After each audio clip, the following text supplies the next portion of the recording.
불가능합니다. 있을 수 없는 이야기죠. 영향은 제한적이니까요. 그 한마디에 하버드 강의실이 발칵 뒤집어졌습니다. 이유는 단순했습니다. 이건 기술 이야기가 아니었기 때문입니다. 미래를 누가 지배하느냐? 그 질문 하나로 모든 계산이 무너지는 순간이었죠. 2026년 인공지능과 로봇 시장은 단 한 나라를 중심으로 재편된다는 분석. 여기서 밀리는 순간 그건 실패가 아니라 국가 비상사태입니다. 한 번 놓치면 다시는 추월할 수 없습니다. 과거 구글이 인터넷을 장악한 이후 그 질서를 되돌린 나라는 단 한 곳도 없었죠. 그런데 말입니다. 이번 전쟁의 흐름을 바꾼 변수는 아무도 주목하지 않았던 그 나라였습니다. 더 충격적인 건 이 전쟁에서 가장 먼저 결정적 무기를 손에 쥔 곳 역시 아무도 예상하지 못한 방향이었다는 점입니다. 이제 전 세계가 되묻습니다. 이건 정말 우연일까요? 아니면 이미 정해진 필연일까요? 지금부터 그 놀라운 현장 속으로 들어가 보시죠. 미국에서 날아온 충격적인 이야기. 바로 시작합니다. 그리고 지금 어디에서 시청하고 계신지 댓글로 남겨주세요. 여러분의 이야기도 듣고 싶습니다. 그 전에 잠깐 1초 만에 누를 수 있는 좋아요 버튼을 꾹 눌러주시면 영상 제작에 큰 힘이 됩니다. 그럼 바로 사연 시작하겠습니다. 26만이라는 숫자를 보셨나요? 처음엔 인구인 줄 알았습니다. 아니면 매출액이나 시가총액 같은 거요. 그런데 말입니다. 자리에서 일어나시며 교수님이 말씀하셨어요. 이건 칩의 개수라고 했습니다. GPU라는 인공지능의 심장 말이죠. 우리 미국도 감히 확보 못한 물량입니다. 중국도 손대지 못한 숫자예요. 그런데 한 나라가 가져갔다고 하셨습니다. 곧바로 노트북을 열었습니다. 도저히 믿을 수가 없었어요.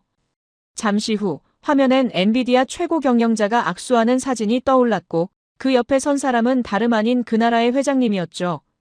교수님이 말했습니다. 이제 세계는 이 나라 없인 절대 안 된다고 했어요. 안녕하세요. 엘로디아 킨슬리라고 합니다. 보스턴에서 태어났어요. 아버지가 IT 업계에서 30년 넘게 일하셨고 어머니는 실리콘밸리 벤처 투자자셨습니다. 그래서 자연스럽게 어릴 때부터 숫자를 보며 자랐죠. 세상을 철저하게 데이터만 믿도록 배웠어요. 그래서 하버드 경영학과에 들어왔고 올해 마지막 학기를 맞이했습니다. 졸업 전 꼭 들어야 한다는 강의가 있었어요.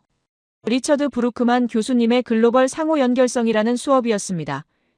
세계가 어떻게 연결되어 있는지, 한 나라가 무너지면 다른 나라들은 어떻게 되는지를 다루는 강의였죠. 교수님은 마지막 특강을 준비 중이라는 소문이 돌았어요. 은퇴 전 학문적 유산을 남기는 강의라고들 했습니다. 그날 강의실은 꽉 찼습니다. 교수님이 단상에 오르셨는데 첫 마디가 심상치 않았어요. 오늘은 한 나라 이야기를 하겠다고 하셨습니다. 작년 가을 하트먼이라는 분을 만났다고 하면서 월스트리트에서 30년 일한 투자 전문가였고 학술회의 때 친해지셨다고 말씀하셨어요. 하트먼은 회의가 끝난 뒤 서울이라는 도시를 방문했다고 했는데 그곳에서 본 것들이 교수님 연구의 시작이었다고 하셨습니다. 교수님은 그때부터 6개월간 연구를 시작하셨다고 합니다. 그 나라가 세계 경제에서 어떤 위치인지 분석하셨다고 해요. 결과는 충격적이었다고 하면서 그 나라가 멈추면 세계가 멈춘다는 결론이었죠. 화면이 바뀌었습니다. 한반도 모양이 떠올랐어요. 교수님이 말씀하셨습니다. 이 나라 이름은 대한민국. 글자가 떠오르자 옆자리 남학생 마이클이 말했습니다. 한국이요? 작은 나라잖아요. 인구도 5천만 밖에 안 되고 땅도 좁다고들 했습니다. 그런데 교수님 표정은 진지했어요. 웃음이 점차 잦아들었습니다. 다시 26만이라는 숫자 이야기로 돌아가죠. 교수님이 설명하셨습니다. GPU는 그래픽 처리 장치라는 뜻이라고 했어요. 원래는 게임 화면을 만드는 칩이었는데 지금은 인공지능을 돌리는 핵심 부품이 됐다고 합니다. 인공지능이 학습하고 생각하고 답을 만들어내려면 엄청난 계산이 필요한데 그 계산을 GPU가 해낸다고 하셨어요. 그래서 지금 전 세계가 GPU를 확보하려고 전쟁을 벌이고 있다고 합니다. 미국 기업 엔비디아가 세계에서 제일 좋은 GPU를 만들어요. 하지만 그 회사도 물량이 부족하다고 합니다. 너무 많은 나라와 기업들이 달려들어서요. 중국은 미국이 막아서 못 사고 유럽은 돈을 줘도 순서가 안 온다고 합니다. 그런데 한국이 26만 장을 확보했다고 하셨어요. 이게 얼마나 큰 숫자냐면 미국 전체가 확보한 것보다 많은 양이라고 합니다. 중국이 침을 흘리는 물량이고 일본이 부러워하는 규모라고 하셨죠. 왜 엔비디아가 한국에 그렇게 많이 줬을까요? 교수님이 답을 주셨습니다. 한국이 반도체를 만들기 때문이라고 했어요. 엔비디아가 설계는 하지만 실제로 만드는 건 한국 회사라고 합니다. 삼성전자라는 곳이 그 칩을 찍어내고 SK하이닉스라는 회사가 기억장치를 만든다고 하셨어요. 엔비디아 입장에선 한국이 없으면 칩을 못 만드는 거죠. 그래서 서로 손을 잡았고 한국은 26만 장이라는 어마어마한 물량을 받아낸 겁니다. 26만 장이 있으면 뭘 할 수 있을까요? 교수님이 설명하셨습니다. 인공지능 연구를 할 수 있다고 했어요. 그냥 연구가 아니라 미국과 중국 다음으로 세계 3위에 오를 만한 수준의 연구라고 합니다. 한국엔 네이버라는 회사가 있다고 해요. 우리로 치면 구글 같은 곳이라고 하셨습니다. 그 회사가 하이퍼클로바 X라는 인공지능을 만들고 있다고 해요. 이름이 어렵지만 쉽게 말하면 한국판 챗GPT라고 보면 됩니다. 그런데 특별한 점이 있다고 해요. 아랍어와 동남아시아 언어를 엄청 잘 배우고 있다고 합니다. 왜 아랍어냐고요? 교수님이 말씀하셨습니다. 전 세계 대부분 나라들은 미국이나 중국 인공지능을 쓰게 될 거라고 했어요. 하지만 어떤 나라들은 거부감이 있다고 합니다. 미국 기술이 자기 나라 정보를 다 가져갈까봐 두려워하고 중국 기술은 더더욱 믿을 수가 없죠. 그래서 한국이 틈새를 노린다고 합니다. 중동과 동남아시아 나라들에게 다가가는 거예요. 한국은 전쟁을 일으킨 적도 없고 다른 나라를 식민지로 만든 역사도 없다고 합니다. 믿을 만한 나라라는 이미지가 있다고 하셨어요. 게다가 한국 문화가 전 세계에서 인기잖아요. 노래도, 드라마도, 영화도 다들 좋아한다고 합니다. 그래서 한국 인공지능을 선택할 가능성이 높다고 하셨습니다. 인공지능만이 아니에요. 교수님이 화면을 바꿨습니다. 세탁기, 냉장고, 청소기 사진들이 떠올랐어요. 이게 다 로봇이라고 하셨습니다. 지금은 우리가 버튼을 눌러서 작동시키지만 미래엔 저것들이 스스로 생각하고 움직인다고 해요. 인공지능이 들어가는 거죠. 세탁기가 옷의 더러움 정도를 보고 알아서 세탁 모드를 선택하고 냉장고가 안에 뭐가 있는지 파악해서 장볼 목록을 만들어준다고 합니다. 청소기는 집 구조를 외워서 가장 효율적인 경로로 청소를 한다고 하셨어요. 그런 가전제품을 누가 제일 많이 만들까요? 한국입니다. LG전자, 삼성전자가 지난 20년간 세계 시장을 장악했다고 해요. 품질도 좋고 디자인도 예쁘고 기술도 앞서 있다고 합니다. 전 세계 사람들 집에 이미 한국 제품이 들어가 있는 거죠. 그래서 교수님이 말씀하셨습니다. 한국 인공지능이 한국 가전제품에 들어가면 세계 제일 빠르게 퍼질 거라고 했어요. 미국이나 중국보다 빠를 거라고 하셨습니다. 그런데 인공지능을 돌리려면 뭐가 필요할까요? 전기입니다. 어마어마한 양의 전기요. 교수님이 숫자를 보여주셨어요. 인공지능 데이터 센터 하나가 1년간 쓰는 전기가 스웨덴이나 아르헨티나 같은 나라가 1년간 쓰는 전기량과 같다고 합니다. 우리가 챗GPT에게 지금 몇 시냐고 물으면 그 답을 만드는 데 들어가는 전기가 대형 세탁기를 1시간 넘게 돌리는 것보다 많다고 하셨어요. 문제는 그 전기를 어떻게 만드느냐입니다. 태양광이나 풍력으론 부족하다고 합니다. 24시간 쉬지 않고 돌아가야 하는데 날씨에 따라 들쭉날쭉하면 안 되죠. 그래서 지금 전 세계가 원자력 발전소를 다시 보고 있다고 합니다. 원전이라고 줄여 부르는데 이게 가장 안정적이고 강력한 전기를 만들어낸다고 해요. 한국은 원전 기술이 세계 5번째라고 하셨습니다. 하지만 실제로 짓는 능력은 3위권이라고 해요. 설계도만 그리는 게 아니라 정말로 튼튼하고 효율적으로 지을 수 있다는 뜻이죠. 유럽은 설계는 잘하는데 짓는데 시간이 오래 걸리고 비용도 많이 든다고 합니다. 한국은 빠르고 저렴하게 지어요. 게다가 새로운 기술이 나오고 있다고 하셨습니다. SMR이라는 거요. 소형 모듈 원자로라는 뜻인데 쉽게 말하면 작은 원전이라고 보면 됩니다. 집 크기 정도인데 그게 몇 개면 도시 하나를 돌릴 수 있다고 해요. 문제는 이걸 만들 수 있는 나라가 거의 없다는 겁니다. 미국이 설계는 하는데 만들 수가 없다고 해요. 금속을 깎아서 정밀하게 조립하는 기술이 필요한데 그 기술을 가진 나라가 한국뿐이라고 합니다. 그래서 미국 회사들이 줄을 서서 한국 회사들한테 만들어달라고 부탁하고 있다고 하셨어요. 앞으로 전 세계가 인공지능 때문에 전기가 부족해질 텐데 그 전기를 만들어줄 원전을 한국이 지어주는 거죠. 교수님이 마지막으로 비유를 드셨습니다. 테슬라라는 전기차 회사 알죠? 그 회사 만든 일론 머스크라는 사람이 세계에서 제일 부자라고 합니다. 재산이 1,000조 원이 넘는다고 해요. 왜 그렇게 됐을까요? 전기차를 잘 만들어서일까요? 아니라고 하셨습니다. 자율주행 기술 때문이라고 해요. 테슬라 차들이 도로를 달리면서 데이터를 모으고 그 데이터로 인공지능을 학습시킨다고 합니다. 이제 10년 안에 전 세계 모든 자동차 회사들이 테슬라 인공지능을 사서 쓰게 될 거라고 하셨어요. 마치 모든 나라가 구글을 쓰듯이요. 한국도 똑같은 길을 가고 있다고 하셨습니다. 반도체로 시작해서 인공지능을 만들고 그 인공지능을 가전제품과 원전에 결합시키는 거죠. 26만 장의 GPU는 그 시작이라고 합니다. 이제 한국이 멈추면 세계가 멈추는 게 아니라 한국이 움직이면 세계가 따라가게 될 거라고 하셨어요. 강의실이 조용해졌습니다. 교수님이 말씀하셨어요. 이건 시작일 뿐이라고 앞으로 더 놀라운 이야기가 남아있다고 했습니다. 노트를 펼쳤습니다. 믿을 수 없었지만 믿어야 할 것 같았어요. 교수님이 다음 슬라이드를 넘기셨습니다. 강의실이 웅성거리기 시작했어요. 옆자리 남학생이 작은 목소리로 말했습니다.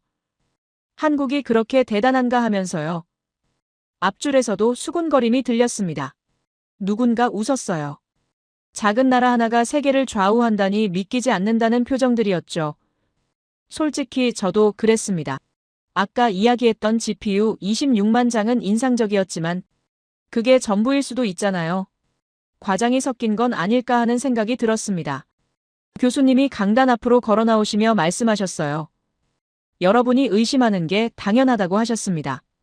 사실 저도 처음엔 믿지 않았다면서요.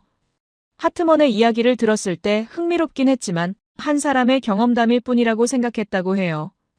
그래서 데이터를 찾아봤다고 하셨습니다. 동료 교수님들께 자료를 부탁했고 매사추세츠 공대 연구진과도 회의를 했다면서요. 그분들이 보내준 시뮬레이션 결과를 오늘 여러분께 보여드리겠다고 했습니다. 화면이 바뀌었습니다. 매사추세츠 공대 슬론 경영대학원이라는 글자가 떠올랐어요. 작년 겨울 그곳에서 긴급 세미나가 열렸다고 하셨습니다. 주제는 2026년 세계 경제 최대 리스크였다고 해요. 200명이 넘는 인원이 모였는데 각국 중앙은행 고위 관계자들, 월스트리트 헤지펀드 대표들, 유럽 주요 기업 최고 경영자들이 한자리에 모였다고 합니다. 전 세계 경제를 움직이는 사람들이 모인 자리였죠. 교수님이 설명을 이어가셨습니다. 세미나를 주최한 분은 마틴 셰퍼드라는 경제학자라고 해요. 세계은행에서 수석 이코노미스트를 지냈으며 현재는 프린스턴 국제경제연구소 소장이라고 하셨습니다. 그분의 말 한마디가 시장을 움직이는 신호탄이 될 정도로 영향력이 크다고 해요. 그런 분이 2026년 최대 위험 요소를 발표한다고 하니 모두가 긴장했다고 합니다. 예상 시나리오는 3가지였다고 해요. 첫 번째는 중국 부동산버블 붕괴, 두 번째는 러시아 에너지 무기화, 세 번째는 미국 연방준비제도 금리 폭탄이었습니다. 당연히 중국이 1위일 거라고 다들 생각했다고 하셨어요. 헝다그룹 파산 이후 중국 부동산 시장이 시한폭탄 같았으니까요. 그런데 셰퍼드 소장이 화면에 띄운 결과는 충격적이었다고 합니다. 교수님이 슬라이드를 넘기셨습니다. 큰 글씨가 나타났어요. 2026년 가장 두려운 경제 변수 1위 한국이라고 적혀 있었습니다. 강의실이 순간 조용해졌습니다. 저도 눈을 의심했어요. 한국이 1위라고요? 중국도 아니고 러시아도 아니고요? 옆자리 남학생이 중얼거렸습니다. 이거 장난 아니냐면서요. 교수님이 말씀하셨습니다. 이건 단순한 설문이 아니었다고 해요. 세계 300명의 경제학자, 기업, 최고 경영자, 정책 입안자들을 대상으로 한 조사였다고 합니다. 골드만삭스 이코노미스트 47명, JP모건 애널리스트 38명, 유럽중앙은행 정책위원 23명, 중국 국무원 경제자문 15명이 참여했다고 해요. 일본 경제산업성 관료도 12명 참여했다고 하셨습니다. 결과를 보여드리겠다고 하시며 다음 슬라이드를 넘기셨습니다. 막대 그래프가 나타났어요. 1위 한국 34%, 2위 중국 28%, 3위 미국 금리 22%였습니다. 숫자가 명확했습니다. 전문가 300명 중 100명이 넘는 사람들이 한국을 가장 두려운 변수로 꼽았다는 뜻이었죠. 저는 메모장을 펼쳤습니다. 이게 대체 무슨 의미인지 적어야 할 것 같았어요. 교수님이 계속 설명하셨습니다. 여기서 중요한 건 두렵다는 단어의 의미라고 하셨어요. 추가 설문을 했다고 합니다. 두렵다는 게 정확히 무엇을 뜻하느냐고 물었다고 해요. 3가지 선택지가 있었습니다. 가 한국이 군사적 위협이 될 수 있다. 나 한국이 경제적 경쟁자로 위협적이다. 다 한국 없이는 우리 경제가 작동하지 않는다. 교수님이 손을 들어 숫자를 보여주셨습니다. 가에 답한 사람은 3%, 나에 답한 사람은 12%, 다에 답한 사람은 85%였다고 해요. 강의실이 숨을 죽였습니다. 85%요? 300명 중 255명이 한국 없이는 경제가 안 돌아간다고 답했다는 뜻이었습니다. 교수님이 말씀하셨어요. 두렵다의 의미가 달랐던 거라고 하셨습니다. 한국이 무서워서 두려운 게 아니라 한국이 없어지면 어떡하나 그게 두려운 거라고 해요. 이건 완전히 다른 차원의 이야기였습니다. 위협이 아니라 의존이었죠. 필수 불가결한 존재라는 뜻이었습니다. 앞줄에 앉은 여학생이 손을 들었습니다. 교수님 질문 있습니다 하면서요. 그런데 한국이 왜 그렇게 중요한 건지 이해가 안 간다고 했어요. 작은 나라잖냐면서요. 교수님이 고개를 끄덕이셨습니다. 좋은 질문이라고 하시며 바로 그걸 보여드리려고 한다고 하셨어요. 화면이 다시 바뀌었습니다. 시뮬레이션이라는 제목이 떠올랐어요. 한국이 이 시간 멈추면 무슨 일이 벌어지는가라는 부제가 붙어 있었습니다. 교수님이 설명하셨어요. 매사추세츠 공대 연구팀이 6개월간 글로벌 공급망 시뮬레이션을 돌렸다고 해요. 어떤 이유로든 한국의 주요 산업시설이 이 시간 동안 가동을 멈춘다고 가정했다고 합니다. 자연재해일 수도 있고 대규모 파업일 수도 있고 전력망 마비일 수도 있다고 했어요. 원인은 중요하지 않다고 하셨습니다. 중요한 건 결과라면서요. 첫 번째 화면이 나타났습니다. 한반도가 붉게 깜빡이고 있었어요. 거기서부터 선들이 뻗어나가며 전 세계를 연결하고 있었습니다. 미국 캘리포니아, 유럽 독일, 일본 도쿄로 선이 이어졌죠. 교수님이 말씀하셨습니다. 이 시간 차 시점에서 어떤 일이 벌어지는지 보여드리겠다고 해요. 화면에 숫자들이 나타나기 시작했습니다. 미국 빅테크 시가총액 증발 4,200억 달러.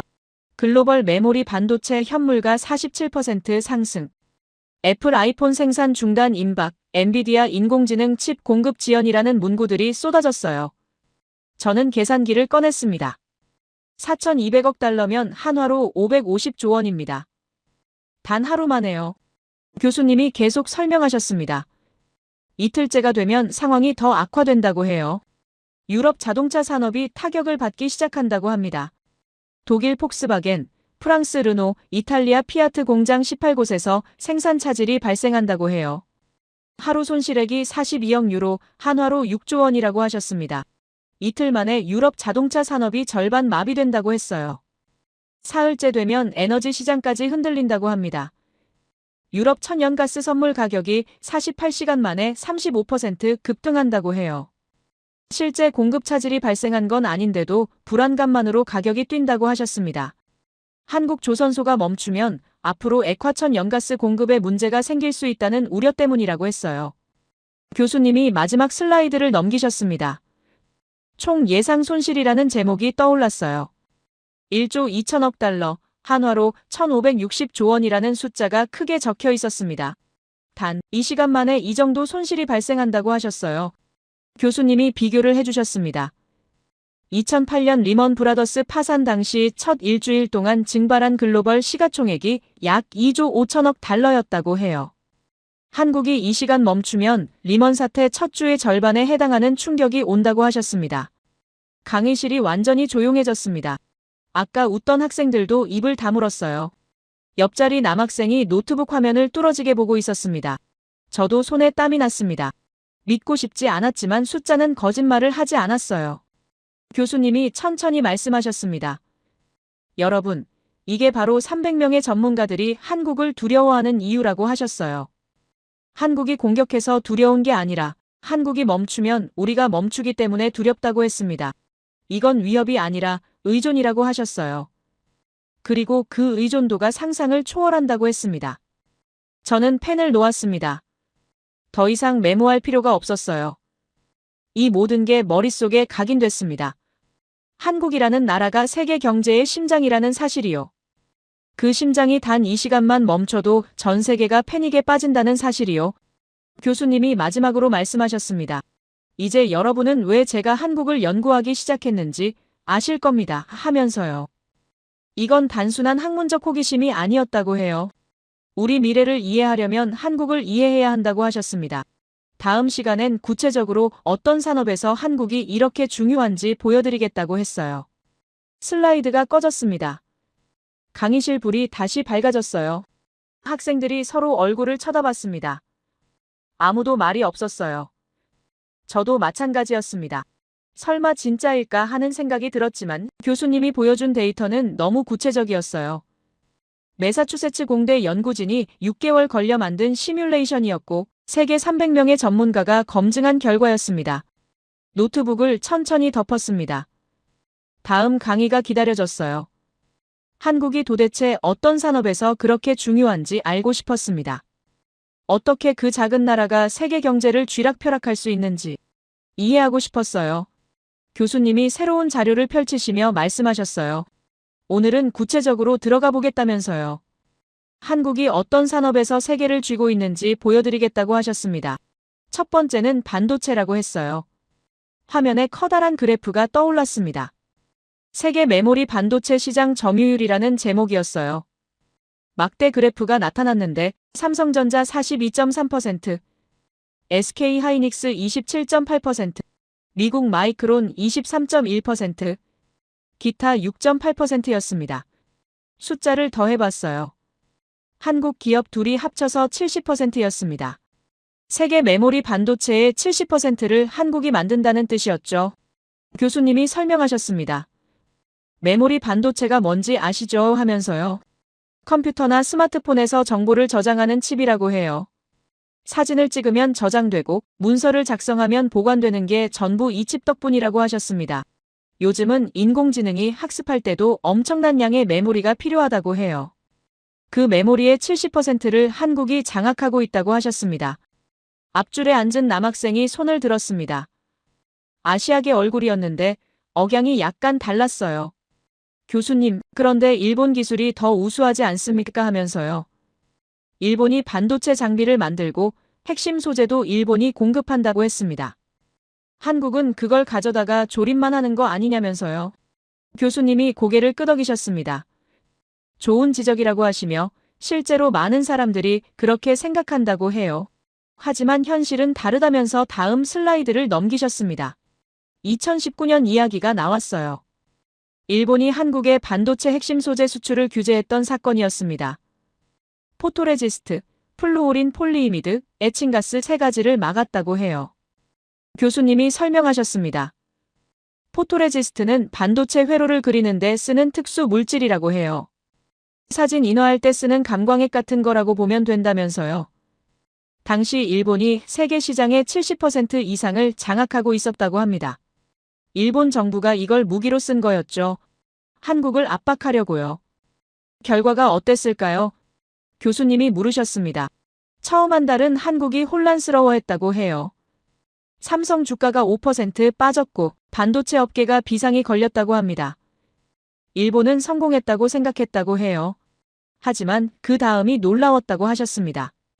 한국이 2년도 안 돼서 국산화에 성공했다고 합니다. 포토레지스트를 자체 개발했고 플루오린 폴리이미드도 만들어냈다고 해요. 심지어 품질이 일본 제품보다 나았다고 하셨습니다. 지금은 일본 의존도가 절반 이하로 떨어졌다고 합니다. 오히려 일본 화학 기업들이 한국 시장을 잃어서 타격을 받았다고 해요. 스텔라 케미파라는 일본 회사 주가가 40% 빠졌다고 하셨습니다. 앞줄 남학생이 말이 없었습니다. 교수님이 계속하셨어요. 이게 한국의 특징이라고 하셨습니다. 막히면 뚫고 없으면 만들어낸다면서요. 반도체 산업에서 한국은 더 이상 조립 공장이 아니라고 했습니다. 독자적 기술을 가진 제조 강국이라고 하셨어요. 다음 슬라이드가 넘어갔습니다. HBM이라는 글자가 크게 떠올랐어요. 교수님이 설명하셨습니다. 이게 지금 가장 중요한 기술이라고 해요. HBM은 고대역폭 메모리라는 뜻인데 쉽게 말하면 초고속 기억장치라고 보면 된다고 하셨습니다. 일반 메모리보다 몇십 배 빠르다고 해요. 왜 이게 중요하냐면 인공지능 때문이라고 하셨습니다. 인공지능이 계산할 때 엄청난 양의 데이터를 순식간에 주고받아야 하는데 일반 메모리로는 속도가 안 나온다고 해요. 그래서 HBM이 필수라고 합니다. 인공지능 칩의 심장 같은 거라고 하셨어요. 화면에 새로운 그래프가 나타났습니다. HBM 세계 시장 점유율이었어요. SK하이닉스 53%, 삼성전자 38%, 마이크론 9%였습니다. 한국이 91%를 차지하고 있었죠. 교수님이 말씀하셨습니다. 인공지능 시대의 핵심 부품을 한국이 거의 독점하고 있다고 해요. 엔비디아 이야기가 나왔습니다. 세계 최고의 인공지능 칩을 만드는 미국 기업이죠. 교수님이 설명하셨어요. 엔비디아가 만드는 H100이라는 칩이 있다고 해요. 지금 전 세계 인공지능 산업을 이끄는 핵심 제품이라고 합니다. 구글, 아마존, 마이크로소프트가 데이터 센터에 이 칩을 수천 개씩 박아 넣는다고 해요. 그런데 이 칩 안에 뭐가 들어갈까요? 교수님이 물으셨습니다. 바로 HBM이라고 해요. 그것도 SK하이닉스 제품이라고 합니다. 엔비디아가 아무리 설계를 잘해도 한국산 HBM이 없으면 칩을 완성할 수 없다고 하셨어요. 그래서 아까 1장에서 봤던 26만 장 계약이 나온 거라고 합니다. 엔비디아 입장에선 한국이 절대적으로 필요한 거죠. 몸을 앞으로 숙였습니다. 이게 진짜구나 하는 생각이 들었어요. 미국이 인공지능 강국이라고 하지만 그 인공지능을 돌리는 핵심 부품은 한국이 만든다는 거였습니다. 한국 없이는 인공지능 산업 자체가 돌아갈 수 없다는 뜻이었죠. 교수님이 비교를 해주셨습니다. 마이크론도 HBM을 만들지 않느냐는 질문이 나올 수 있다면서요. 맞다고 하셨어요. 하지만 점유율이 9%밖에 안 된다고 합니다. 한국이 빠지면 마이크론 혼자서 세계 수요를 감당할 수 있을까요? 불가능하다고 하셨습니다. 지금 인공지능 반도체 수요가 연간 300%씩 성장하고 있는데 마이크론이 생산량을 2배로 늘려도 한국이 빠진 구멍의 20%도 못 메운다고 해요. 다음 데이터가 나왔습니다. 애플 아이폰 핵심 부품 공급처라는 제목이었어요. 유기발광 다이오드, 디스플레이 삼성 디스플레이 95%, 낸드 플래시 삼성 SK 68%, 디램 삼성 SK 72%, 배터리 LG 삼성 SDI 41%였습니다. 교수님이 말씀하셨어요. 애플이 세계에서 가장 가치 있는 기업이라고 해요. 시가총액이 3조 달러라고 합니다. 그런데 그 애플의 아이폰을 만들려면 한국 부품이 필수라고 하셨습니다. 화면을 보는 디스플레이부터 정보를 저장하는 메모리, 전기를 공급하는 배터리까지 핵심 부품의 절반 이상이 한국산이라고 해요. 애플만 그런 게 아니라고 하셨습니다.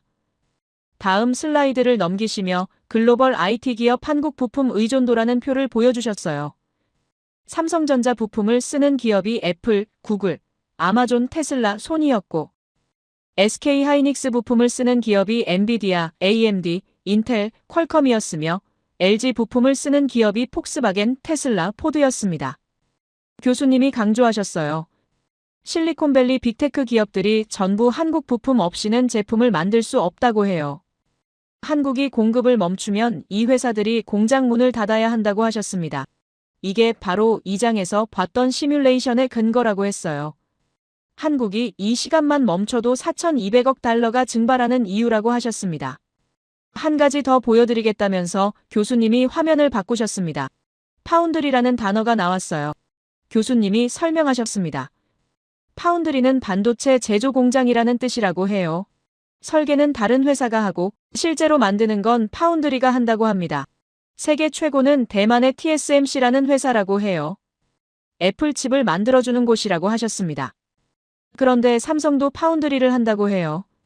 예전엔 TSMC가 압도적이었는데 최근 삼성이 빠르게 따라잡고 있다고 합니다. 수율이라는 게 있다고 해요. 100개 만들면 몇 개가 제대로 나오는지 비율인데 작년에 삼성이 처음으로 TSMC를 따라잡았다고 하셨습니다. 기술력이 거의 같아졌다는 뜻이죠. 교수님이 정리하셨습니다. 만약 TSMC에 문제가 생기면 어떻게 될까요? 삼성이 백업이 될 수 있다고 해요. 하지만 만약 한국 반도체 산업 전체가 멈추면 그때는 대안이 없다고 하셨습니다. 메모리는 한국이 70%, HBM은 91%, 파운드리도 삼성이 TSMC 다음이라고 합니다. 한국이 빠지면 세계 반도체 산업이 마비된다고 하셨어요. 옆자리 여학생이 중얼거렸습니다. 믿기지 않는다면서요. 한국이 이렇게 중요한 나라였다니 처음 알았다고 했어요. 솔직히 저도 마찬가지였습니다. 삼성이 좋은 회사라는 건 알았지만 세계 경제를 쥐고 있을 줄은 몰랐어요. 교수님이 마지막으로 말씀하셨습니다. 반도체만 그런 게 아니라고 해요. 배터리, 조선, 디스플레이 모든 분야에서 비슷한 패턴이 나타난다고 하셨습니다. 이번엔 배터리 이야기를 해보겠다면서 잠시 쉬겠다고 했습니다. 짧은 휴식 후 교수님이 다시 강단에 오르셨습니다. 이번엔 배터리 이야기를 해보겠다면서요. 화면에 전기차 사진이 떠올랐어요. 테슬라, BMW, 벤츠, 폭스바겐 같은 차들이었습니다. 교수님이 물으셨어요. 전기차의 심장이 뭘까요? 배터리라고 하셨습니다. 배터리가 없으면 전기차는 그냥 철덩어리일 뿐이라고 해요. 세계 전기차 배터리 시장 점유율이라는 그래프가 나타났습니다. LG 에너지 솔루션 28%, 삼성 SDI 12%, SK온 8%, 한국 합계 48%였어요. 중국 CATL 34%, 기타 18%였습니다. 교수님이 말씀하셨어요. 유럽에서 팔리는 전기차 배터리의 거의 절반이 한국산이라고 해요. 구체적으로 어느 차에 들어가는지 보여드리겠다면서 다음 슬라이드를 넘기셨습니다. BMW i3, i4, iX 모델에 SK온 배터리가 들어간다고 해요. 폭스바겐 ID3, ID4에는 SK온, 벤츠 EQS, EQE에는 SK온과 LG가 섞여 있다고 합니다. 아우디 이트론에는 LG와 삼성 SDI가 들어간다고 하셨어요. 앞줄에 앉은 여학생이 손을 들었습니다. 아시아계 얼굴이었는데 영어가 매우 유창했어요. 교수님, 중국 CATL도 34%나 되지 않습니까? 하면서요. 한국이 빠져도 중국 배터리로 대체할 수 있지 않느냐고 물었습니다. 이름표를 보니 사츠코라고 적혀 있었어요. 일본에서 온 유학생인 것 같았습니다. 교수님이 고개를 끄덕이셨어요. 좋은 질문이라면서 차분하게 대답하셨습니다. 이론적으로는 가능해 보인다고 해요. 하지만 현실적으로 어렵다고 하셨습니다. 유럽연합 배터리 규정이라는 게 있다면서 자료를 보여주셨어요. 2024년부터 유럽에서 판매되는 전기차 배터리는 탄소 발자국 신고가 의무라고 합니다. 2027년부터는 상한선이 적용된다고 해요. 탄소 발자국이 뭐냐면 그 제품을 만들 때 배출된 이산화탄소 양이라고 하셨습니다. 중국은 석탄 발전 비중이 높아서 배터리 만들 때 탄소를 많이 배출한다고 해요. 한국산 배터리의 1.5배에서 2배 수준이라고 합니다. 규정 상한선을 넘길 가능성이 높다고 하셨어요. 그래서 단기적으로 대체가 안 된다고 했습니다. 사츠코가 다시 물었습니다. 그럼 장기적으로는 가능하지 않느냐면서요. 교수님이 미소를 지으셨어요. 장기적으로는 모르는 일이라고 하셨습니다. 하지만 지금 당장 한국 배터리가 끊기면 유럽 자동차 회사들은 선택지가 없다고 해요. 중국산을 쓰자니 규정에 걸리고 다른 대안은 없다고 하셨습니다. 여기서 중요한 개념 하나를 설명하겠다면서 교수님이 화면을 바꾸셨어요. JIT 생산 방식이라는 단어가 나왔습니다. Just in time이라는 뜻인데 필요한 만큼만 필요한 시간에 공급받는 시스템이라고 해요. 도요타가 만든 방식이라고 하셨습니다. 재고를 최소화해서 비용을 줄이는 게 목적이라고 합니다. 자동차 회사들은 부품 재고를 평균 3일에서 5일치만 보유한다고 해요. 효율적이지만 위험하다고 하셨습니다. 공급망이 끊기면 사흘에서 닷새 만에 생산이 멈춘다고 합니다. 배터리가 끊기면 전기차 라인 전체가 멈출 수밖에 없다고 하셨어요. 실제 시뮬레이션 결과를 보여드리겠다면서 다음 슬라이드를 넘기셨습니다. 한국 배터리 공급 중단 48시간 차라는 제목이었어요. 폭스바겐 볼프스부르크 공장 가동 중단, BMW 딩골핑 공장 생산 중단, 벤츠 진델핑겐 공장 중단, 아우디 브뤼셀 공장 중단이라는 문구들이 나왔습니다. 교수님이 설명하셨어요. 이틀 만에 유럽 주요 전기차 공장 18곳이 멈춘다고 합니다. 하루 손실액이 42억 유로, 한화로 6조 원이라고 해요. 그런데 더 중요한 게 있다면서 다음 데이터를 보여주셨습니다.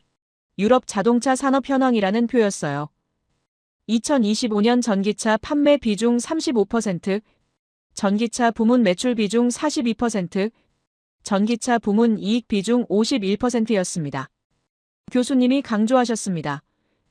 유럽 자동차 산업 이익의 절반 이상이 전기차에서 나온다고 해요. 내연 기관차는 이익률이 낮다고 합니다. 전기차를 못 만들면 회사 전체가 흔들린다고 하셨어요. 그 전기차를 만들려면 한국 배터리가 필수라고 했습니다. 배터리만이 아니라면서 교수님이 화면을 바꾸셨습니다. 차량용 디스플레이 글로벌 점유율이라는 그래프였어요. LG 디스플레이 23%, 삼성 디스플레이 18%, 중국 BOE 21%, 재팬 디스플레이 12%, 한국 합계 41%였습니다. 요즘 자동차엔 디스플레이가 평균 5개에서 7개 들어간다고 해요. 계기판, 내비게이션, 뒷좌석 화면, 사이드미러 카메라까지 전부 화면이라고 합니다. 그 화면의 41%가 한국산이라고 하셨어요. 여기서 조선 이야기로 넘어가 보겠다면서 교수님이 주제를 바꾸셨습니다. 배터리와 자동차가 육지 이야기였다면 이번엔 바다 이야기라고 해요. 화면에 거대한 배 사진이 나타났습니다. 액화천 연가스 운반선이라고 하셨어요. 영하 163도의 극저온 가스를 나르는 배라고 합니다. 전 세계 액화천 연가스 운반선 수주 점유율이라는 그래프가 떠올랐어요.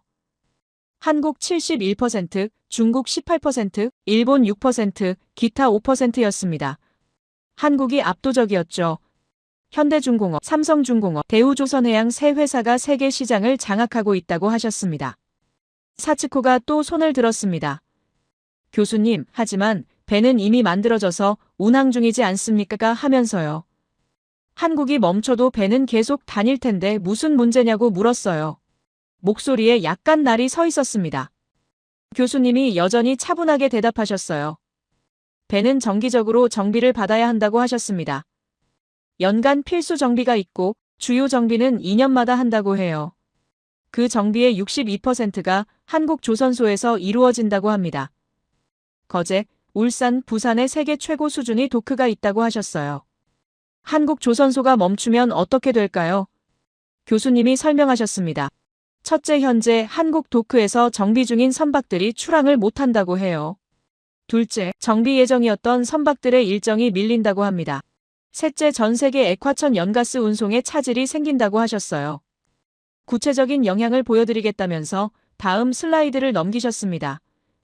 유럽 천연가스 수입 현황이라는 표였어요.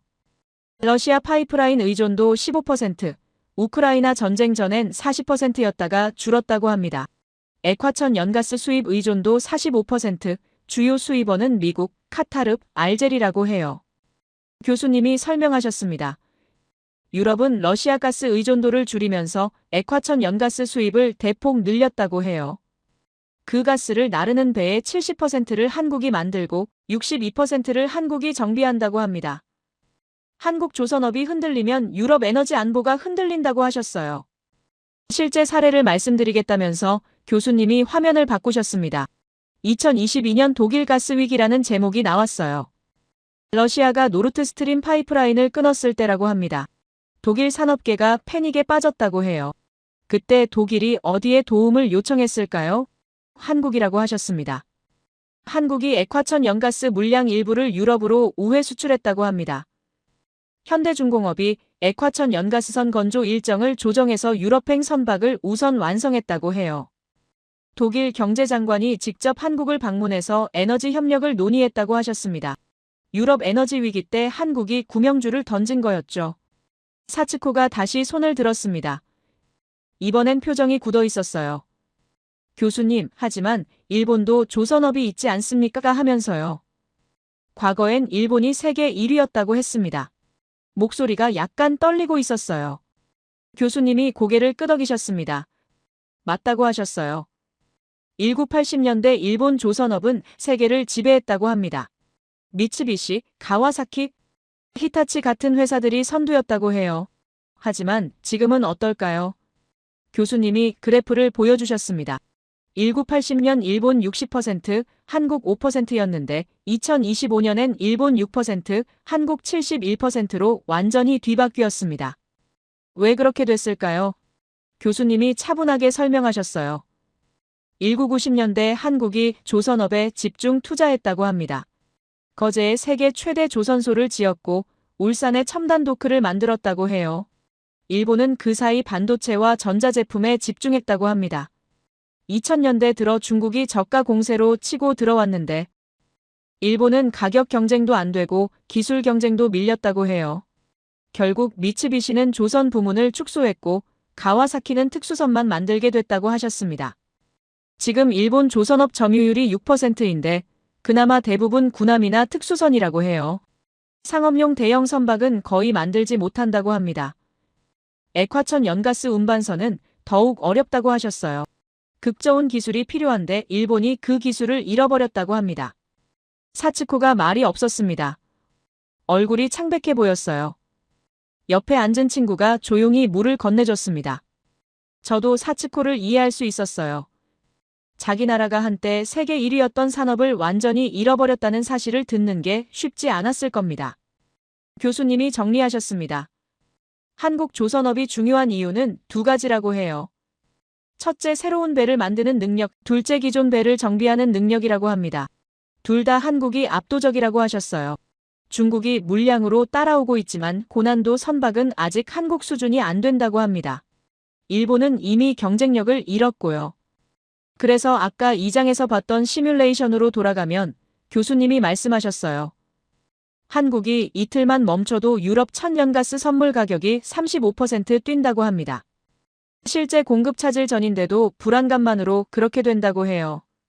만약 정말로 한국 조선소가 장기간 멈추면 유럽은 겨울을 버틸 수 없다고 하셨습니다. 난방을 못하는 거죠. 영국에서 온 남학생이 손을 들었습니다. 교수님, 그럼 유럽은 한국에 완전히 의존하고 있다는 말씀이신가요? 하면서요. 교수님이 고개를 끄덕이셨어요.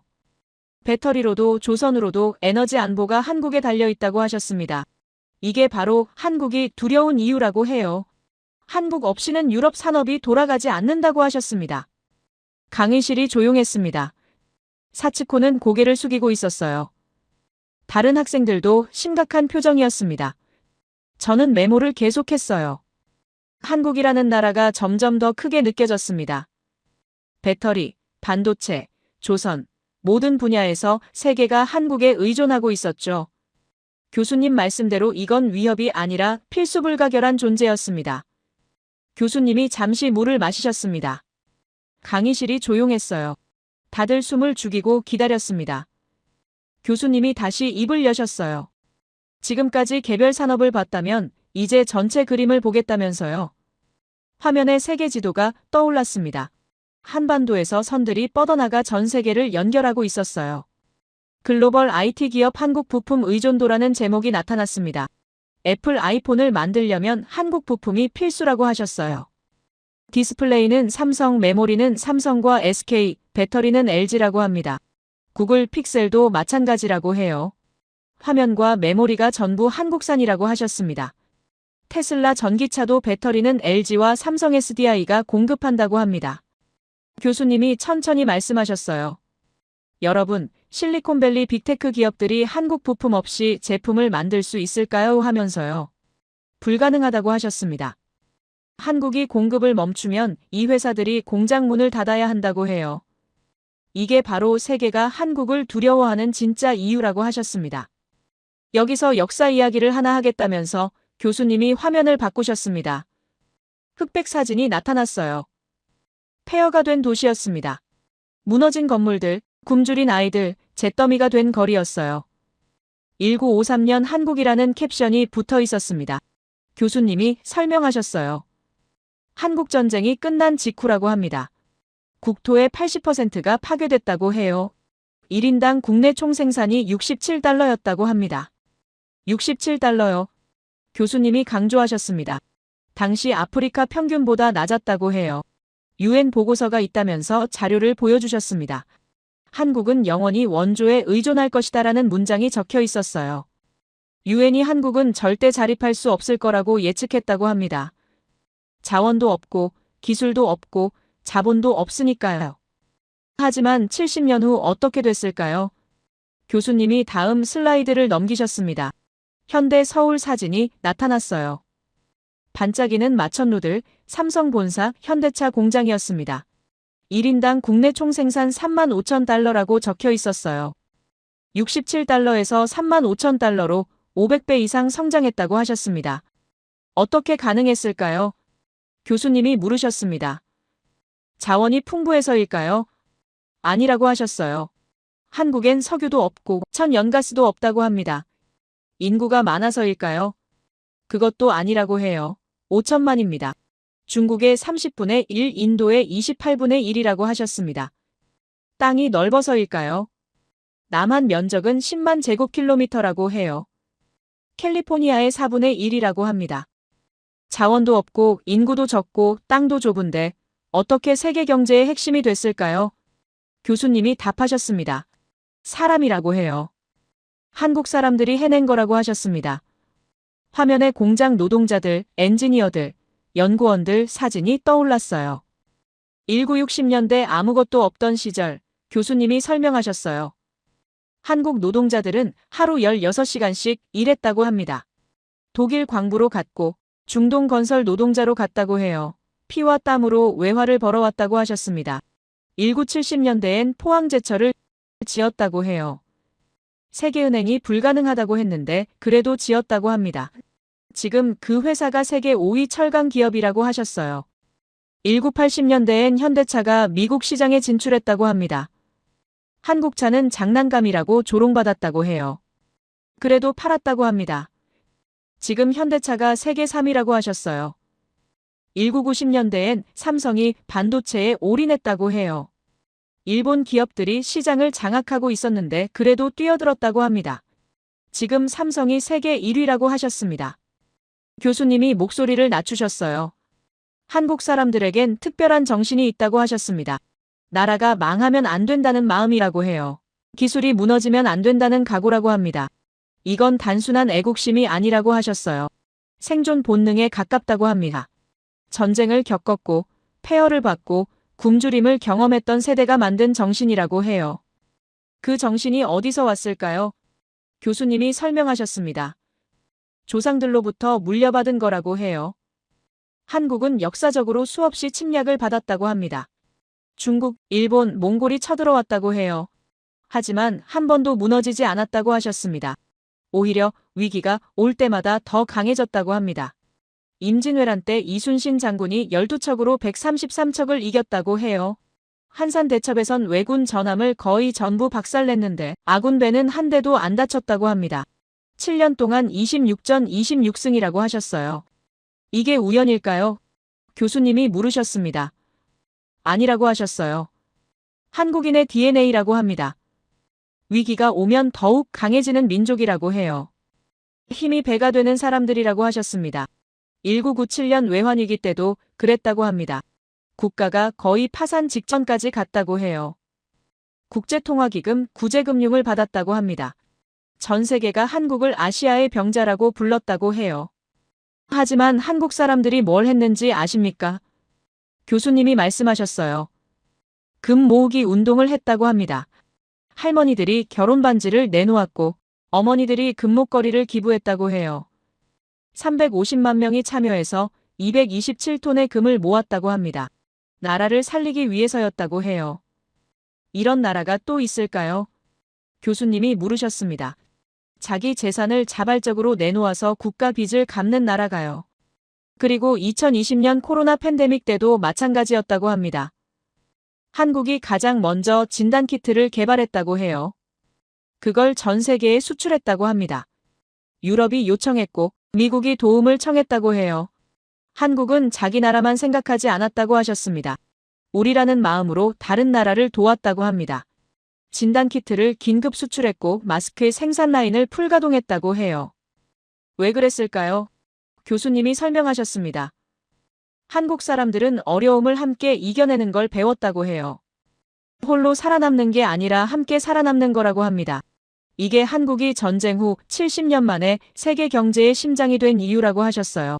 기술력만이 아니라 정신력이라고 합니다. 신뢰를 주는 힘이라고 해요.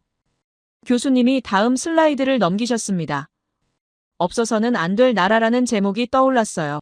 세계 국기가 나타났습니다. 미국, 중국, 한국이었어요. 교수님이 말씀하셨어요. 지난 35년간 국제 경제를 연구하면서 이 세 나라만이 진짜 필수 국가였다고 합니다. 미국은 기축 통화와 군사력 때문에, 중국은 세계의 공장이기 때문에, 한국은 공급망의 심장이기 때문이라고 해요. 그런데 한국이 특별한 이유가 있다고 하셨습니다. 미국과 중국은 큰 나라라고 해요. 땅도 넓고 인구도 많다고 합니다. 당연히 영향력이 크죠. 하지만 한국은 작은 나라라고 하셨어요. 그럼에도 세계가 의존한다고 합니다. 이게 얼마나 놀라운 일인지 아십니까? 교수님이 물으셨습니다. 여기서 제 강의 주제로 돌아가 보겠습니다. 교수님이 말씀하셨어요. 글로벌 상호연결성이라고 했죠. 세계가 어떻게 연결되어 있는가였습니다. 한국은 그 연결의 핵심이라고 해요. 단순히 부품을 공급하는 게 아니라고 하셨습니다. 네트워크 그 자체라고 합니다. 화면이 바뀌었습니다. 한국은 국가가 아니라 시스템이라는 문장이 떠올랐어요. 교수님이 설명하셨습니다. 일반적인 국가는 경계가 있다고 해요. 영토가 있고 국민이 있다고 합니다. 하지만 한국은 그 경계를 넘어선다고 하셨어요. 한국 기술이 미국 제품에 들어가고 한국 배터리가 유럽차를 움직이고 한국 배가 세계 에너지를 나른다고 합니다.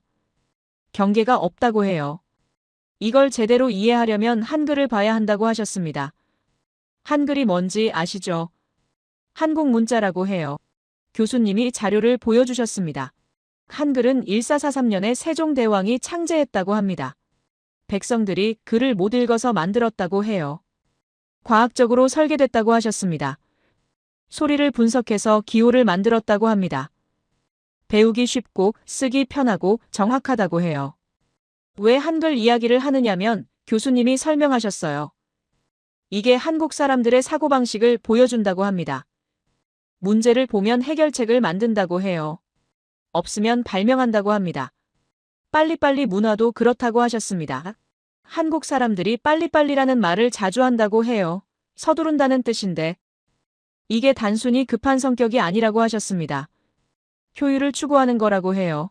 시간을 아끼고 자원을 절약하고 최적화하는 문화라고 합니다. 하트머니 서울에서 새벽 2시에 책을 주문했는데 6시간 만에 받았다는 이야기 기억하시죠? 교수님이 말씀하셨어요. 그게 바로 빨리빨리 문화의 결과라고 합니다. 물류 시스템을 극한으로 최적화한 거라고 해요. 지하철에서 영화를 끊김없이 본 것도 마찬가지라고 합니다. 초고속 인터넷 인프라를 전국에 깔았기 때문이라고 해요. 이제 처음 질문으로 돌아가 보겠습니다. 교수님이 말씀하셨어요. 1장에서 뭘 물어봤죠? 2026년부터 한국이 인공지능과 로봇 시장을 독점한다고 했습니다. GPU 26만 장 하이퍼클로바 X, SMR 원전 기술 이야기했죠. 왜 그게 가능하냐고 물으셨습니다. 이제 답을 드릴 수 있습니다. 교수님이 화면을 바꾸셨어요. 왜 한국이 인공지능 시대를 먹는가라는 제목이 나타났습니다. 이미 세계의 심장이기 때문이라고 하셨어요. 반도체로 시작했고 배터리를 장악했고 조선을 지배했다고 합니다. 그 모든 게 연결되어 있다고 해요. 인공지능을 돌리려면 뭐가 필요할까요? 교수님이 하나씩 짚으셨습니다. GPU가 필요한데 한국이 만든다고 해요. HBM 메모리가 필요한데 한국이 91%를 쥐고 있다고 합니다. 전기가 필요한데 한국이 원전을 짓는다고 해요. 로봇이 필요한데 한국 가전제품이 세계 시장을 장악하고 있다고 합니다. 모든 조각이 한국 손에 있다고 하셨어요. 그래서 일장에서 말한 게 과장이 아니었다고 하셨습니다. 26만 장의 GPU는 시작일 뿐이라고 해요. 한국이 움직이면 세계가 따라간다고 합니다. 한국이 멈추면 세계가 멈추는 게 아니라 한국이 가는 방향이 곧 미래라고 하셨어요. 강의실이 완전히 조용했습니다. 아무도 움직이지 않았어요. 교수님이 마지막으로 말씀하셨습니다. 여러분, 한국은 기존 사회 모델로 설명되지 않는다고 하셨어요. 작은 땅, 적은 인구, 없는 자원으로 세계 중심이 됐다고 합니다. 네트워크가 국가를 만든 게 아니라 국가가 네트워크가 됐다고 해요. 이게 제가 연구한 결론이라고 하셨습니다. 눈시울이 뜨거워졌습니다.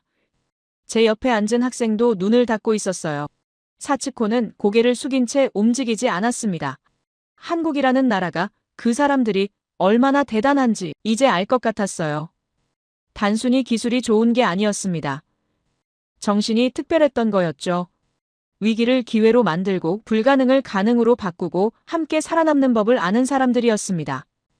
교수님이 강단에서 내려오셨어요. 강의가 끝났다는 뜻이었습니다.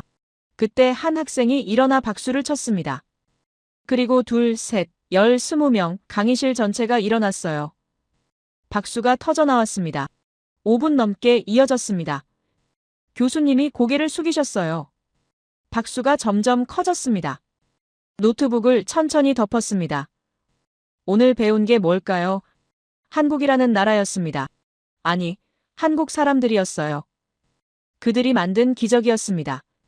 폐허에서 일어나 세계의 심장이 된 이야기였죠. 그리고 그 심장이 이제 인공지능 시대를 이끌 거라는 확신이었습니다. 믿을 수 없었지만 믿어야 했어요. 데이터가 증명했고 역사가 보여줬으니까요. 박수가 잦아들었습니다. 학생들이 하나둘 자리에서 일어났어요. 짐을 챙기는 소리가 들렸습니다. 하지만 아무도 서두르지 않았어요. 모두 천천히 움직이고 있었습니다. 뭔가 무거운 걸 본 사람들의 표정이었죠. 교수님은 강단 아래로 내려오셨고 몇몇 학생들이 다가가 질문을 했습니다. 저는 자리에 앉아 있었습니다. 노트북 화면을 보고 있었지만 아무것도 보이지 않았어요. 머릿속이 복잡했습니다. 오늘 하루 동안 들은 이야기가 계속 맴돌았어요. 26만 장의 GPU, 70% 반도체, 91% HBM, 48% 배터리, 71% 조선 숫자들이 머릿속에서 춤을 췄습니다. 하지만 숫자가 중요한 게 아니었어요. 진짜 중요한 건 그 뒤에 있는 이야기였습니다.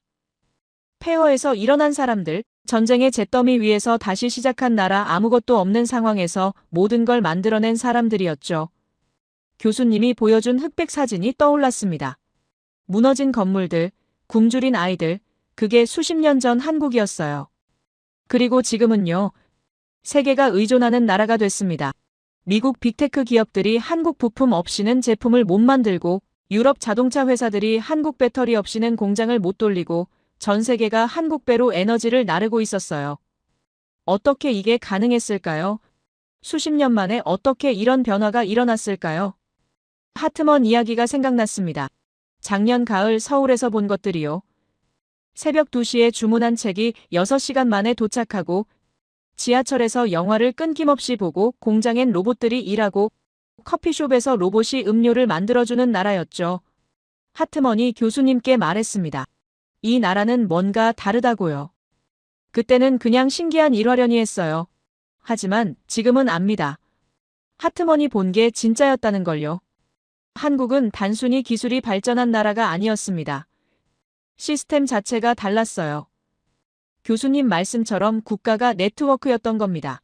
모든 게 연결되어 있고 빠르게 작동하고 효율적으로 움직이는 구조였죠. 빨리빨리 문화가 그냥 급한 성격이 아니라 최적화의 결과였다는 게 이해됐습니다. 천천히 일어났습니다. 가방을 메며 강의실을 둘러봤어요. 사츠코는 이미 나간 것 같았습니다. 옆자리 친구들은 조용히 이야기를 나누고 있었어요. 모두 비슷한 표정이었습니다. 뭔가 큰 걸 깨달은 사람들의 얼굴이었죠. 강의실 문을 나섰습니다. 복도가 조용했어요. 창밖으로 하버드 캠퍼스가 보였습니다. 붉은 벽돌 건물들, 겨울 나무들, 학생들이 오가는 모습이 평화로웠어요. 하지만 제 머릿속은 평화롭지 않았습니다. 오늘 배운 게 너무 컸거든요. 한국이라는 나라를 완전히 다시 보게 됐습니다. 어제까지만 해도 삼성 있는 나라 정도로 생각했어요. 스마트폰 잘 만들고 드라마 재미있고 K-팝 인기 있는 나라였죠. 하지만 그게 전부가 아니었습니다. 표면 아래 엄청난 힘이 숨어 있었어요. 세계 경제의 심장이 뛰고 있었습니다. 계단을 내려가며 생각했습니다. 아버지가 IT 업계에서 30년 일하시면서 한국 기업 이야기를 하신 적이 있었어요. 삼성이 빠르다고, LG가 공격적이라고, 현대차가 무섭게 올라온다고 하셨죠.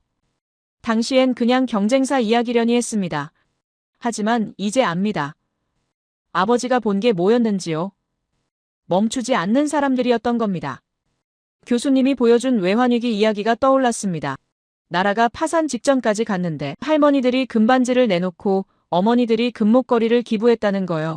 350만 명이 자발적으로 참여했다고 했어요.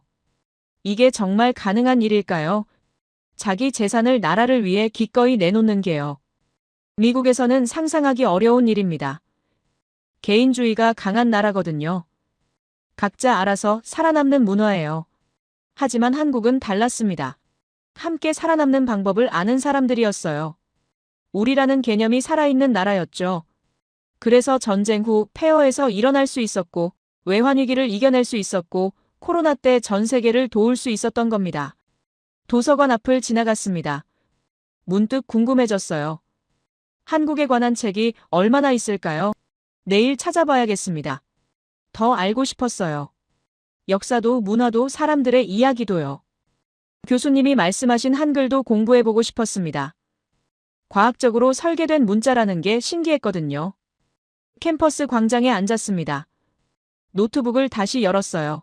오늘 필기한 내용을 천천히 읽었습니다. 반도체부터 시작해서 배터리, 조선, 네트워크 문명론까지 한 장 한 장 넘기며 다시 생각했어요. 이게 단순히 경제 이야기가 아니라는 걸요. 인간의 의지에 관한 이야기였습니다.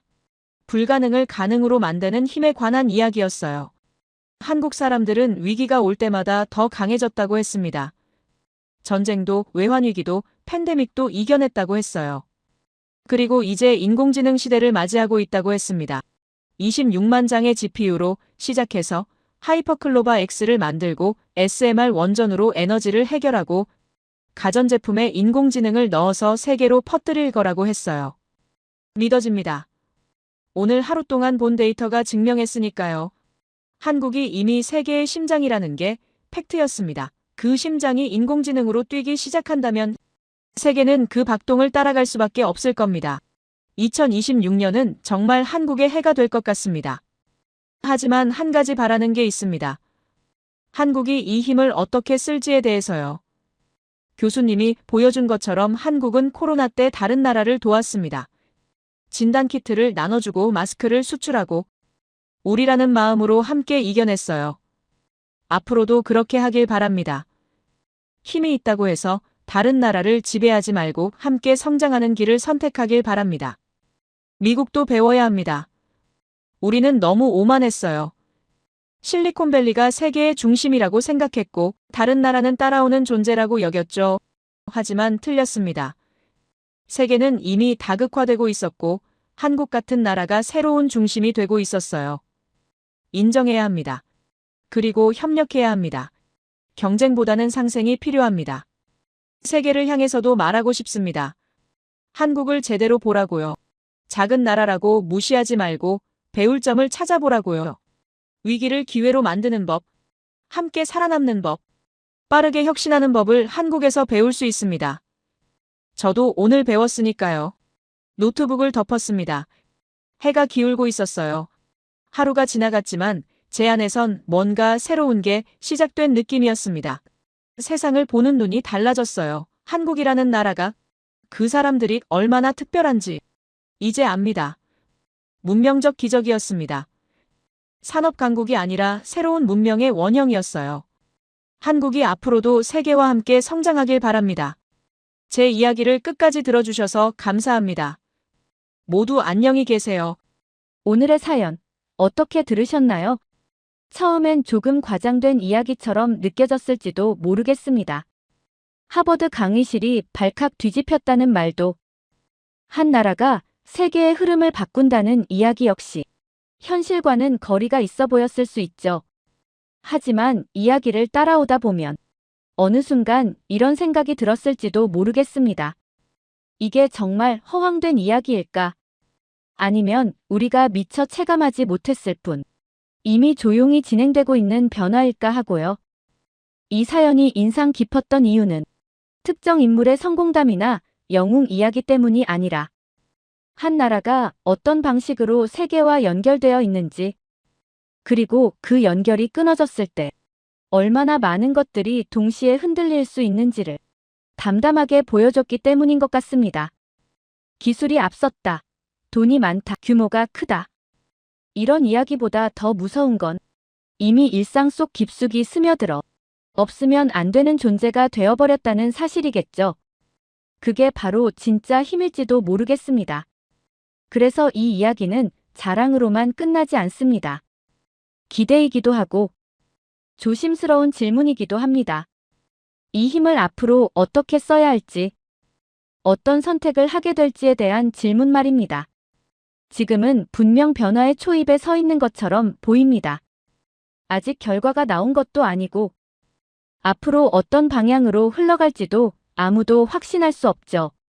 그래서 더 열린 결말처럼 느껴지는지도 모르겠습니다.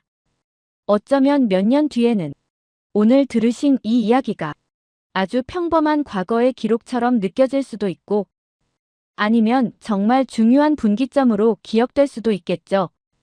여러분은 어떻게 생각하시나요? 이 변화는 우연일까요? 아니면 이미 오래전부터 준비되어 있던 흐름일까요?